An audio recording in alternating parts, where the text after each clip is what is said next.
Assalamualaikum warahmatullahi wabarakatuh.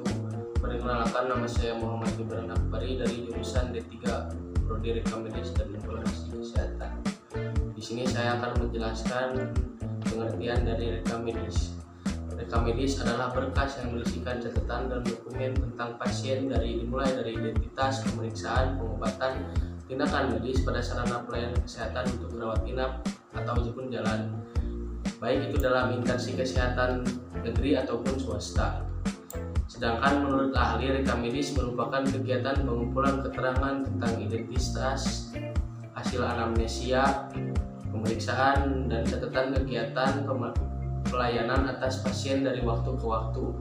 Sedangkan menurut saya sendiri, rekam medis merupakan kegiatan pencatatan pasien dari awal mulanya masuknya seorang pasien ke administrasi sampai keluarnya pasien dari rumah sakit atau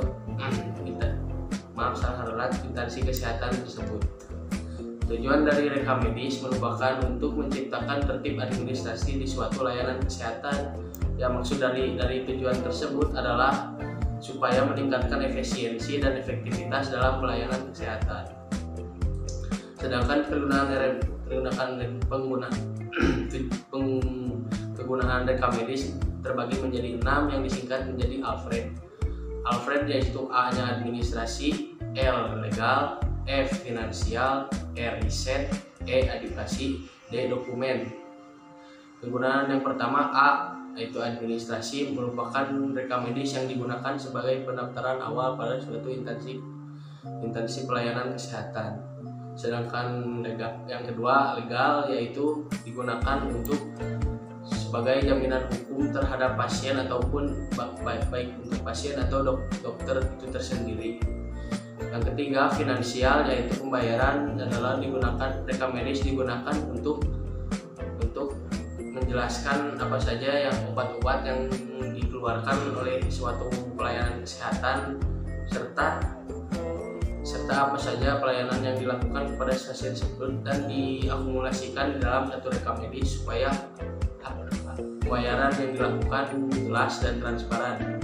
Yang keempat, riset. Rekam medis digunakan sebagai keperluan penelitian. Yang kelima, edukasi, yaitu rekam medis digunakan dalam keperluan pendidikan seperti dalam universitas. Di rekam medis digunakan sebagai contoh. Yang keenam, dokumentasi. Rekam medis sebagai bahan pertanggungjawaban terhadap suatu pasien sebagai bahan pertanggungjawaban suatu instansi kesehatan terhadap pasien tersebut. Yaitu keempat adalah kepemilikan rekam medis. Menurut Permen PS nomor 269 tahun 2008 tentang rekam medis yang terdapat pada pasal 2 ayat 1 dan 2 adalah ayat nomor 1 yaitu rekam medis milik sarana pelayanan seperti yang di mapnya itu milik rumah sakit atau layanan sarana pelayanan kesehatan. Dan yang ayat 2-nya, dan dalam ayat 2 dijelaskan bahwa isi rekam medis adalah milik pasien namun dalam ringkasannya atau dalam resume. Yang terakhir adalah pemanfaatan rekam medis. Rekam medis dapat dimanfaatkan oleh pihak ketiga, penegak hukum, atau penelitian asalkan ada izin tertulis dari pasien tersebut. Karena tanpa perizinan tertulis dari pasien tersebut, maka rekam medis tersebut harus dijaga kerahasiaannya dari publik atau digunakan dalam keperluan selain dari pemiliknya. Sedangkan jika pemiliknya sudah mengizinkan dalam izin tertulis, rekam medis dapat dipakai sebagai contoh. Bisa saja dipakai dalam contohnya tadi dijelaskan di edukasi. Rekam medis dapat digunakan sebagai bahan edukasi.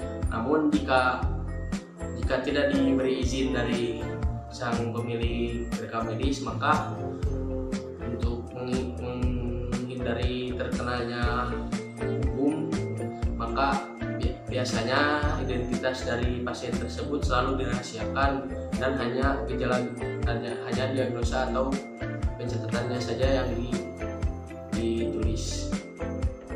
Sekian dari saya.